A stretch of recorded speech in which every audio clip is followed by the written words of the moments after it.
Hello दोस्तों, आप सभी कैसे हैं। आशा करता हूं कि आप सभी स्वस्थ होंगे।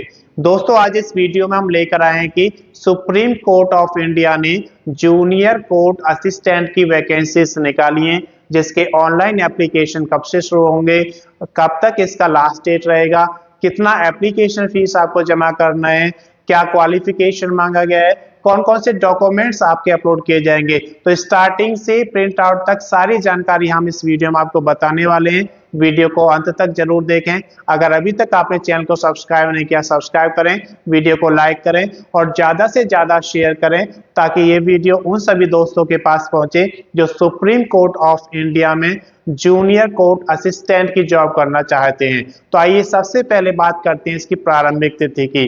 तो इसके ऑनलाइन एप्लीकेशन शुरू हो चुके हैं 5/2/2025 से, यानी कि प्रारंभिक तिथि इसकी 5 फरवरी 2025 है। अगर अंतिम तिथि यानी कि लास्ट डेट की बात करें तो यहाँ पर 8/3/2025 दिया गया है, यानी कि 8 मार्च 2025 तक आप इसका ऑनलाइन एप्लीकेशन जमा करा सकते हैं। आवेदन शुल्क की अगर बात करें तो एप्लीकेशन फीस यहाँ पर 8/3/2025 यानी कि 8 मार्च 2025 तक आप जमा करा सकते हैं। किस कैटेगरी में कितना एप्लीकेशन फीस आपको देना है वो सारा कुछ इस वीडियो में हम आपको बताएंगे। तो अगर आप जनरल कैटेगरी, जिसे हम अनरिजर्व या फिर सामान्य जाति कहते हैं, या फिर ओबीसी जिसे हम अदर बैकवर्ड कास्ट या फिर अन्य पिछड़ा वर्ग कहते हैं, या फिर ईडब्ल्यूएस जिसे हम इकोनॉमिकली वीक सेक्शन कहते हैं, इसके अंतर्गत आप आते हैं तो आपको 1000 रुपए का एप्लीकेशन फीस देना होगा। और अगर आप एससी जिन्हें हम शेड्यूल कास्ट या पिछड़ी जाति कहते हैं, या फिर एसटी शेड्यूल ट्राइब जिन्हें हम जनजातीय कहते हैं, या फिर पीएच फिजिकल हैंडीकैप्स जिन्हें हम विकलांग कहते हैं, अगर आप इनमें से किसी भी कैटेगरी में आते हैं तो आपको सिर्फ 250 रुपए का एप्लीकेशन फीस यहाँ पे जमा करना होगा। ये एप्लीकेशन फीस आप कैसे जमा करा सकते हैं? अगर आप डेबिट कार्ड यूज करते हैं तो डेबिट कार्ड के थ्रू आप इसका ऑनलाइन एप्लीकेशन फीस जमा कर सकते हैं। अगर आप क्रेडिट कार्ड यूज करते हैं तो क्रेडिट कार्ड के थ्रू इसका ऑनलाइन एप्लीकेशन फीस जमा करा सकते हैं, या फिर आप नेट बैंकिंग के थ्रू भी इसका ऑनलाइन एप्लीकेशन फीस जमा करा सकते हैं। अब बात करते हैं हम इसमें आयु की। तो आयु जो इसमें मांगी गई है 8/3/2025 को कैलकुलेट की जाएगी, यानी कि 8 मार्च 2025 को आपकी आयु 18 वर्ष से 30 वर्ष तक होनी चाहिए, यानी कि कम से कम 18 वर्ष और ज्यादा से ज्यादा 30 वर्ष होनी चाहिए। अगर आप रिजर्व कैटेगरी में आते हैं तो आपको आयु में छूट दी जाएगी।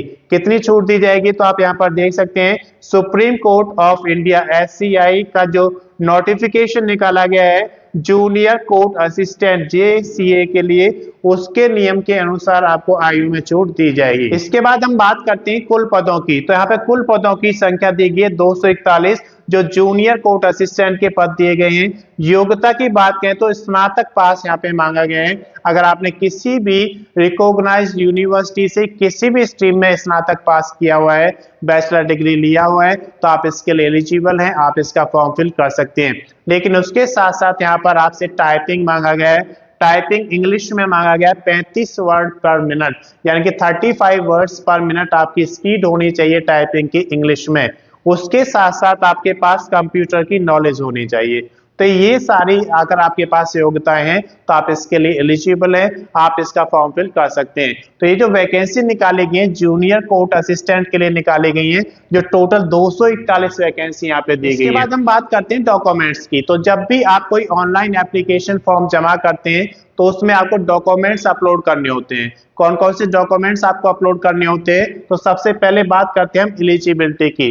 तो एलिजिबिलिटी में कौन से डॉक्यूमेंट्स आते हैं? जैसे आपके क्वालिफिकेशन के डॉक्यूमेंट्स। तो यहाँ पर आपसे मांगा गया है कि योग्यता आपकी स्नातक है, यानी कि आपके पास स्नातक यानी कि बैचलर डिग्री की स्कैन कॉपी होनी चाहिए आपके पास डॉक्यूमेंट्स की, वो आपको रखने हैं। उसके अलावा आपके पास एक डोमिसाइल सर्टिफिकेट की स्कैन कॉपी होनी चाहिए। आप किस स्टेट में रहते हैं उसका डोमिसाइल सर्टिफिकेट आपके पास स्कैन कॉपी में होना चाहिए। कास्ट सर्टिफिकेट की बात करें तो अगर आप रिजर्व कैटेगरी में आते हैं तो आपके पास कास्ट सर्टिफिकेट की भी स्कैन कॉपी होनी चाहिए। तो ये सारे डॉक्यूमेंट्स आपके पास एलिजिबिलिटी क्राइटेरिया में आते हैं। और अगर आप फिजिकल हैंडीकैप से हैं तो उसका भी सर्टिफिकेट स्कैन कॉपी में आपके पास होना चाहिए। अब बात करते हैं यहाँ पर आईडी प्रूफ की। तो इसके अलावा आपके पास एक वैलिड आईडी प्रूफ होना चाहिए, एक वैलिड एड्रेस प्रूफ होना चाहिए, ये भी आपको स्कैन कॉपी में अपने पास रखने हैं। उसके बाद बात करते हैं यहाँ पर फोटो की, तो आपके पास A4 साइज फोटोग्राफ होना चाहिए जिसकी स्कैन कॉपी आपको अपने पास रखना है। आप एक पेज पर सिग्नेचर करेंगे, उसकी भी स्कैन कॉपी आपको अपने पास रखना है। तो ये सारे डॉक्यूमेंट्स आपके पास रेडी होने चाहिए जब आप इसका ऑनलाइन एप्लीकेशन भरना शुरू करते हैं, क्योंकि ये सारे डॉक्यूमेंट्स आपको अपलोड करने होंगे। अब बात करते हैं यहाँ पर बेसिक डिटेल्स की। तो जब आप ऑनलाइन एप्लीकेशन फॉर्म भरना शुरू करते हैं तो उसमें कुछ बेसिक डिटेल्स आपको देनी होती है, जैसे कि आपका name, father's name, date of birth, आपका परमानेंट एड्रेस, और अगर मेलिंग एड्रेस अलग है तो वो भी आपको उसमें फिल करना होता है। आपको अपनी क्वालिफिकेशन उसमें फिल करनी होती है।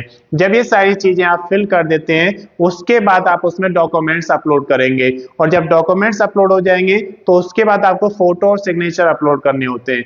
जब ये सारी चीजें अपलोड हो जाएंगी तो उसके बाद आप उसका प्रीव्यू चेक करेंगे। प्रीव्यू चेक करने से आपको एक बेनिफिट मिलता है कि अगर उसमें कोई गलती आपने की हुई है तो आप उसे सुधार सकते हैं, और अगर प्रीव्यू चेक करने से आपको लगता है कि आपने उसमें कोई गलती नहीं की है, सब कुछ ठीक है, तो आप उसका फाइनल सबमिशन कर देंगे। फाइनल सबमिशन हो जाएगा तो आप उसका प्रिंट आउट निकालेंगे। प्रिंट आउट निकालने से आपको एक बेनिफिट मिलता है कि आपके पास एक रिकॉर्ड रहेगा उसका, कि जैसे जैसे आप उस भर्ती में आगे बढ़ेंगे तो आपके पास सारा रिकॉर्ड रहता है कि उसमें आपको कौन से डॉक्यूमेंट्स रेडी रखने हैं, तो ये जानकारी आपके पास रहती है। अगर इसकी अधिक जानकारी आपको रखना है तो उसके लिए आप SCI यानी कि सुप्रीम कोर्ट ऑफ इंडिया का जूनियर कोर्ट असिस्टेंट का जो रिक्रूटमेंट 2025 का नोटिफिकेशन निकाला गया है उसे पढ़ेंगे तो उस पर सारी जानकारी आपको मिल जाएगी। मैं समझता हूं कि ये जानकारी आपके लिए पर्याप्त है। अगर अभी तक आपने चैनल को सब्सक्राइब नहीं किया, सब्सक्राइब करें, वीडियो को लाइक करें और ज्यादा से ज्यादा शेयर करें ताकि ये वीडियो उन सभी दोस्तों के पास पहुंचे जो सुप्रीम कोर्ट ऑफ इंडिया में JCA यानी कि जूनियर कोर्ट असिस्टेंट की जॉब करना चाहते हैं। अगर आपने पिछला वीडियो नहीं देखा है तो उसका लिंक मैं इसके डिस्क्रिप्शन में आपको शेयर कर दूंगा, आप वहां से देख सकते हैं। धन्यवाद।